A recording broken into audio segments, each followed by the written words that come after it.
Hey yo, we back again for another episode of There's More to Sex. We in season 2. I don't even know where this episode gonna fall, but every time it hits me to say it, I have to say it. But this is There's More to Sex, where we talk about the moreness of sex. I am your host, Farron Moore, and today we have Master Nicole Noir. Hello. And Elyse Noir. Hi, everybody. Happy to be here. Thank you. Oh, they turned on the sexy voices too. This is my regular voice. But I can drop it down to Fem Daddy. That's fine. Oh, Fem Daddy. That's Wait. Explain. Describe a Fem Daddy to me. I'm feminine, but also I guess the best way to describe it is I have like some masculine energy. I'm very dominant. I'm very assertive. Very protective. So even though I hate to describe that way, just a lot of things that are typically ascribed to men, I'm like, that's all me. So it's just in a dress. Oh, in a dress. But yeah. Okay, Fem Daddy. Fuck it up. So, thank you so much for being here. I don't ever take it lightly when somebody shows up for me, because it's literally just a call of me begging for your assistance. And all y'all can give me is a yes or a no. So thank you for saying yes. And you walked in full trust. Yeah, for sure. Full trust. Black Master women. Nicole. Black women. Right. Like black women called. I Black came women. running. Let's do For real. it. I was already like, listen, I'm a fan, so I'm going to show up. And you're just like, Yes. I'm down the road with you. I'm like, great. Let's do it. Oh, yay. It happened so beautifully. I love it. So before we get started, I like to start every episode with just a pause to show gratitude. So what is something you are grateful for that's happening in your life right now? You want to go first? Ooh, my peace. Ooh. My peace. I can't Come on, snap go properly in my deeper. gloves. Go deeper. I'll snap for you. My peace.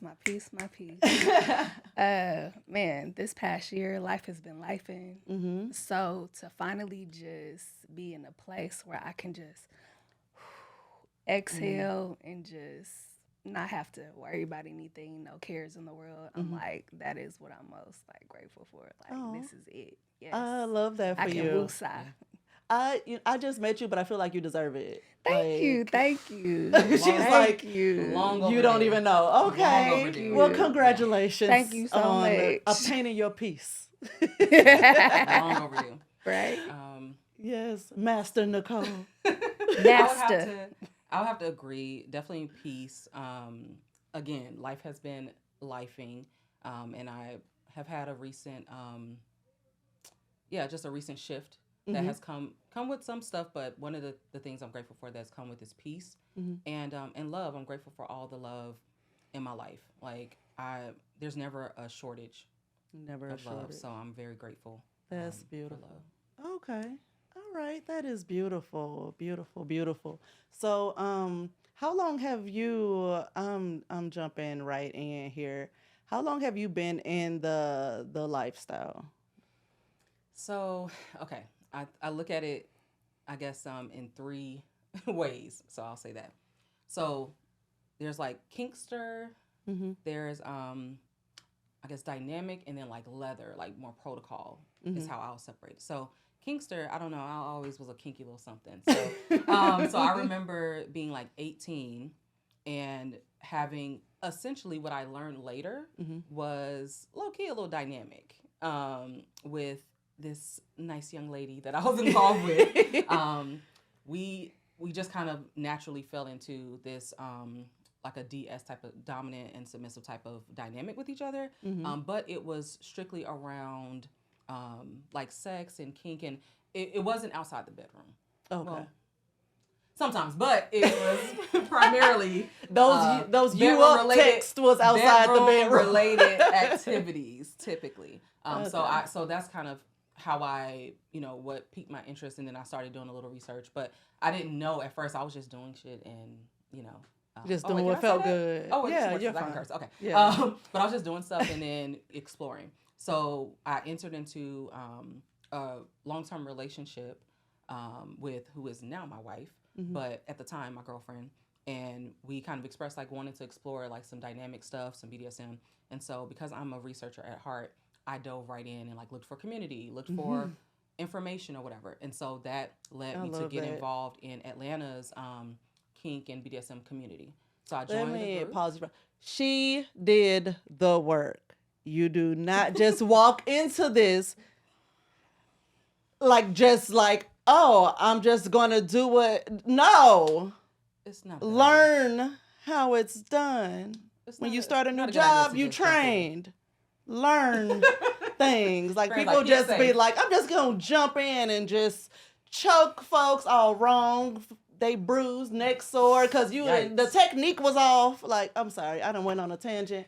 But yes, she did the work. She was interested and she did the work. Because I wanted to do it safely.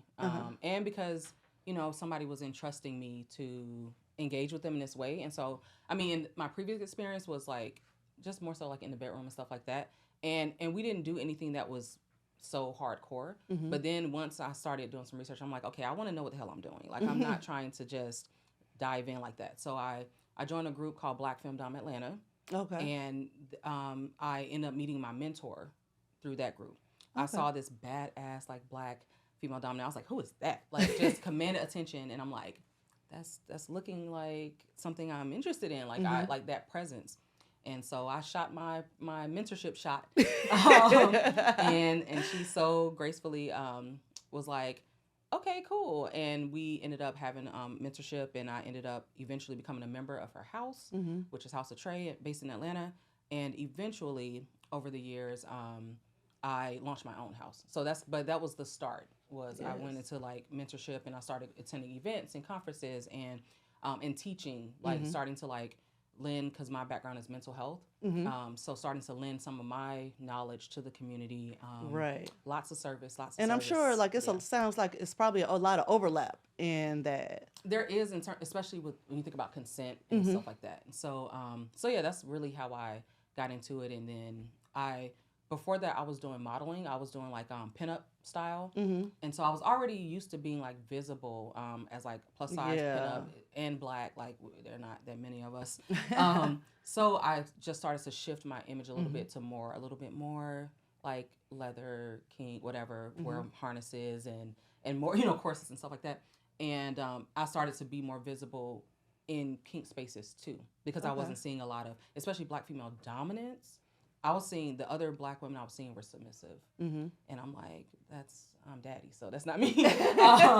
So I wanted to be present, in those spaces. So that's amazing. So you said something. Let me go back for a second.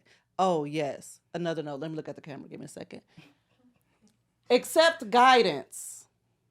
She asked for a mentor. Like, she sought out a mentor. Ask for guidance. Accept accountability. I was going to say accountability. Listen. I had somebody who would call me on my shit if I didn't call on my shit. And accept it. And who has had if you fucked up, you fucked up. Yeah. Like, but that's part of learning. Who also had a mentor. Who also had a mentor. So there was like my therapist got a therapist, got a therapist. Yes. A whole lineage of Black female dominance. And I was like, who else has this? Because a lot of people didn't. Even folks who were mentored, their mentor wasn't another Black woman or whatever. And so I was like, oh, so you about this like for real. So I want to learn from you. Right, and then went on to like mentor people myself and help them launch their own houses and stuff like that. So. It's been like so amazing just meeting, because I've met so many like Black female dominants now. I can't say so many, but it's at least a handful, which feels like so many. You and I, yeah. So Elyse, you were introduced. Are the pillows in your way? Because you can move them. They're there for cutesy cute. Okay. No, it's fine. A little back support never hurt. Okay. So when she first told me you were riding up with her, thank you, by the way. You're welcome. She described you as one of her submissives. Like, describe what that is to you. Wait, pause. I love the conversation, and I got y'all sitting here sweating in these robes. Please disrobe, and then we gonna get back to that question. Okay, so yes, it was worth it. I'm so happy we paused to this robe. She got skin, and we got leather harnesses. Oh, take your time, baby. On this side. Yes.